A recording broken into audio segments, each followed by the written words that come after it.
Power एक बहुत ही अच्छी चीज है, मगर ये सर पर चढ़ जाए तो अच्छे से अच्छे इंसान को भी विलन बना सकती है।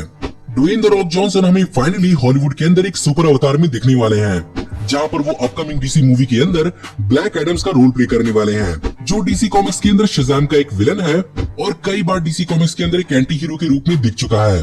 अब क्या है इस डीसी कॉमिक्स के कैरेक्टर की ओरिजिन, क्या है इसकी पावर्स एंड एबिलिटीज और ये शज़ाम से कितना ज्यादा ताकतवर है, ये सब कुछ जानने के लिए मूवी तक का इंतजार करना ये एक अच्छा आइडिया नहीं है।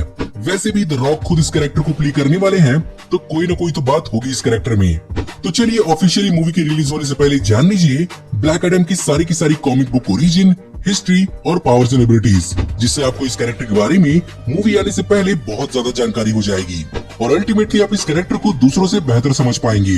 जैसा कि आप सबको मालूम है कि जब पावर आती है तो करप्शन भी अपना झोला लेकर पीछे पीछे चली आती है। पहले तो कुछ समय तक वो अपनी पावर्स का अच्छा इस्तेमाल करता है, लेकिन उसे जब इन पावर्स की असली चर्बी चढ़ती है तो वो इजिप्ट के फेरो यानी कि राजा को ही निपटा कर उनकी गद्दी पर बैठ जाता है और डेथ एडम पॉपुलर हो जाता है ब्लैक एडम के नाम से। और यहीं पर विज़र्ड को पता चलता है कि उसने कितनी बड़ी गलती कर दी और वो उसे दी हुई अपनी पावर्स को वापस नहीं ले पाता है। और जैसा कि हर गुस्सैल बाप अपने जिद्दी बेटे के साथ करता है, वो उसे अपनी नजरों से दूर कर देता है और वो उसे स्पेस के ऐसे कोने में भेजता है जहाँ से वापस आने में ही उसे 5000 सालों तक का वक्त लग जाता है। और जब वो वापस आता है तो उसे पता चलता है कि उसकी जगह पर एक नया चैंपियन चुन लिया गया है, जो कि था बिली बैटसन। अब यहाँ पर बिली बैटसन ने अपने अलावा अपने परिवार के साथ भी अपनी पावर्स को शेयर करना सीख लिया था। यही कारण है कि ब्लैक एडम्स को सभी एक साथ मिलकर निपटाते हैं और बिली के अंकल डडली ब्लैक एडम्स पर अपनी तिगड़म चलाते हैं और उससे शज़ाम बुलवाने में कामयाब हो जाते हैं। अब यहाँ पर वो बोल तो देता है, पर जैसा कि वो 5000 सालों से ट्रांसफॉर्म नहीं हुआ था, उसकी बॉडी मैजिकल फॉर्म में तो बची होती है, पर उसके ह्यूमन फॉर्म में आते ही उसकी ओरिजिनल बॉडी डस्ट बन जाती है और वो वहीं पर खत्म हो जाता है। जब फाइनली शज़ाम डीसी का हिस्सा बना, तब ब्लैक एडम को डीसी कॉमिक्स के अंदर एक बार फिर से रिजरेक्ट किया गया, जहां पर डॉक्टर सिवाना ने उसे एक मशीन की मदद से फिर से जिंदा किया और वो जिंदा होते ही एक अच्छे विलन की तरह वो उस मशीन को तोड़ देता है।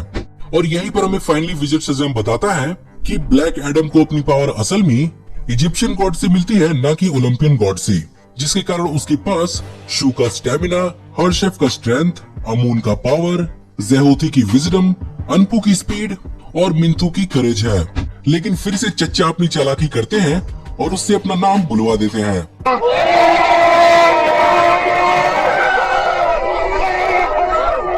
और इसी के बाद से ये डीसी कॉमिक्स के अंदर शज़ाम का एक प्रोमिनेंट विलेन बन गया। इसके बाद से 1995 में फिर से उसकी कहानी को एक नए तरीके से दिखाया गया, जहां पर उसकी ओरिजिन में लगभग हर चीज सेम था। बस यहाँ पर डिफरेंस यही था कि इस बार विज़र्ड शज़ाम की बेटी ब्लेज, जो कि एक डीमनस होती है, जिम्मेदार बनती है ब्लैक एडम्स को इजिप्शियन गॉड्स की पावर्स दिलवाने में। यही कारण है कि विज़र्ड शज़ाम ब्लैक एडम से अपनी पावर्स को नहीं ले पाता।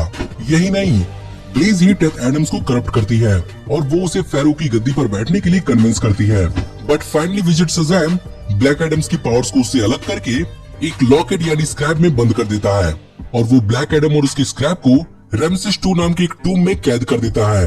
औरत का चक्कर बाबू भैया, औरत का चक्कर बहुत बेकार होता है। इसके हजारों साल बाद मॉडर्न एज में थियो एडम्स और बिली बैटसन के पेरेंट्स सीसी बैटसन और मैरलिन बैटसन डॉक्टर सिवाना की फाउंडेशन के अंदर एंशिएंट इजिप्ट की एक एक्सपीडिशन पर जाते हैं, जहां पर थियो एडम्स को ब्लैक एडम्स का टूम मिलता है और जब वो इस टूम को एक्सप्लोर करता है तो वो खुद को ब्लैक एडम्स का री-इनकार्नेशन मानने लगता है और वहीं पर वो बिली बैटसन के पेरेंट्स की हत्या कर देता है।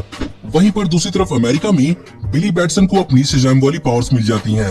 यही चीज देखकर थियो भी खुद को ब्लैक एडम्स में बदल लेता है। आगे जाकर ब्लैक एडम का हृदय परिवर्तन भी होता है और कोर्ट में इस बात को साबित कर दिया जाता है कि ब्लैक एडम और थियो एडम दोनों के दोनों अलग पर्सनैलिटी हैं और थियो एडम ने ही बिली बैटसन के पेरेंट्स की जान ली थी और ब्लैक एडम थियो एडम की बॉडी पर पूरा काबू पा लेता है।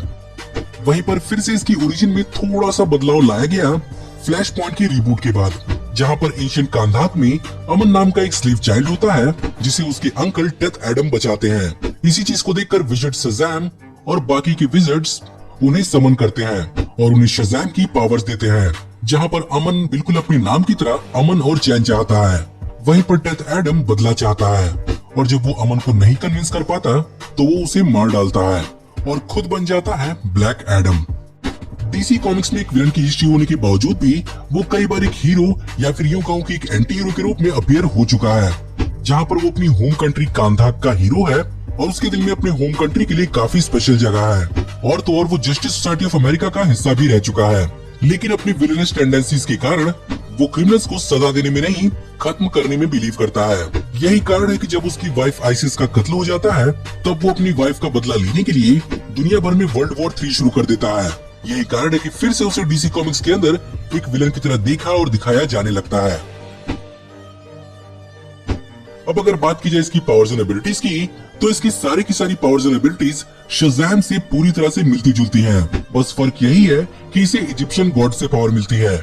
इसके पास शू का स्टेमिना है, जिसकी मदद से किसी भी तरह की कंडीशन में सरवाइव कर सकता है और इसे किसी भी तरह के खाने पीने की जरूरत नहीं पड़ती है। यही कारण है कि वो 5000 सालों तक धरती पर पहुंचने के लिए ट्रेवल कर पाया। और इसके पास स्विफ्टनेस ऑफ गॉड हीरो है, जो इसे हाइपरसोनिक स्पीड प्रोवाइड करती है और ये कॉमिक्स में जे गैरिक की फ्लैश की स्पीड की बराबरी भी कर चुका है। इसके अलावा ये इसी की मदद से उड़ भी सकता है और इसके पास सुपर ह्यूमन रिफ्लेक्सेस हैं। इसके अलावा स्ट्रेंथ ऑफ अमून इसे सुपर ह्यूमन स्ट्रेंथ देती है, जो इसे 100 टन तक उठाने में मदद कर सकता है और ऑब्वियसली सुपरमैन जैसे महाबली का भी सामना कर सकता है। इसके अलावा विजडम ऑफ ज़ेथु इसे चालाक, तेज दिमाग और बॉस स्ट्रेटजी बनाने में मदद करने के साथ साथ मैथमेटिक्स में भी माहिर बनाता है। वहीं पर power of Anton Black Adams के लाइटनिंग के लिए जिम्मेदार है और इसी की मदद से ब्लैक एडम्स टेलीपोर्ट भी कर सकता है और इंटर डायमेंशनल ट्रेवल भी कर सकता है। वहीं पर लास्ट में करेज ऑफ मेहम उसे फिजिकल और साइकोलॉजिकल स्ट्रेंथ देता है। इसके साथ साथ वो इसी से एक्सेलरेटेड हीलिंग भी कर सकता है, हमेशा के लिए जिंदा और शक्तिशाली रह सकता है। द रॉक हॉलीवुड की सबसे बड़ी सुपरस्टार्स में से एक हैं, पर हमने उन्हें किसी भी बड़े सुपर हीरो रोल में अभी तक नहीं देखा है। और अकेले यही बात कि ड्वेन द रॉक जॉनसन हमें एक सुपर अवतार में दिखने वाले हैं, इस मूवी के लिए काफी ज्यादा फायदेमंद होने वाली है। ऊपर से विलेन्स और एंटी हीरोज की मूवीज भी काफी बेहतरीन कर रही हैं, जिसका सबूत वेनम और जोकर जैसी मूवीज का सक्सेस ही है। मेरे हिसाब से ड्वेन द रॉक जॉनसन को इस मूवी के अंदर लेस विलन और ज्यादा एंटी हीरो की तरह दिखाया जाएगा और मेरे हिसाब से ये कहानी एक प्रीक्वल ही हो सकती है, जहां पर हमें टेथ एडम की ओरिजिन और उसके करप्शन की कहानी दिखाई जाएगी।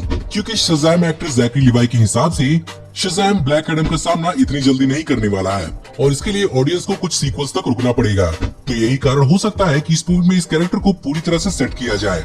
ऊपर से रूमर भी इस बात के चल रहे हैं कि हमें इस मूवी में जस्टिस सोसाइटी ऑफ अमेरिका के कुछ मेंबर्स भी दिख सकते हैं, जो बेसिकली हॉक गर्ल और हॉक मैन हो सकते हैं, क्योंकि इनका भी एंशिएंट इजिप्ट से ही नाता है। इस मूवी को डायरेक्ट करेंगे जोमे कोरेटसेरा और इस मूवी का रिलीज डेट 22 दिसंबर 2021 रखा गया है, जो मुझे लगता है कि आगे बढ़ सकता है, क्योंकि इस गर्मियों में इस मूवी की प्रोडक्शन चालू होनी थी।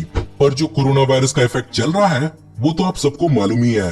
रॉक द ड्वेन जॉनसन इस मूवी को लेकर काफी ज्यादा पैशनेट है और वो इस मूवी को 2008 से ही डेवलप करना चाह रहे थे। अब फाइनली जब मौका आ ही गया है तो हमें ग्लोबल सिचुएशंस की मार झेलनी पड़ रही है।